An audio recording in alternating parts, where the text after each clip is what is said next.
doctor विशाल काळे, वैद्यकीय आरोग्य अधिकारी, सार्वजनिक आरोग्य विभाग, अमरावती महानगरपालिका, गर्भाशयाच्या मुखाच्या म्हणजे सर्व्हायकल कॅन्सरचे वाढते प्रमाण लक्षात घेऊन सार्वजनिक आरोग्य विभागाने 14 ते 15 वर्ष म्हणजे 15वा वाढदिवस पूर्ण होण्यापूर्वी असलेल्या सर्व मुलींचे HPV-साठी ह्युमन पॅपिलोमा व्हायरस यापासून बचाव करण्यासाठी HPV गार्डिनिल व्हॅक्सिन ही क्वाड्रिव्हॅलंट व्हॅक्सिन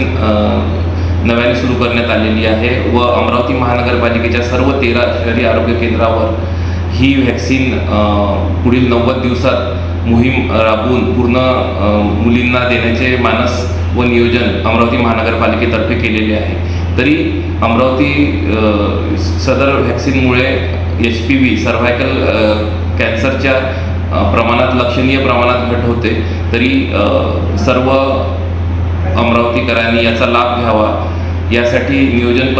पद्धतीने व नियमाचे काटेकोर अंमलबजावणी करून नियोजन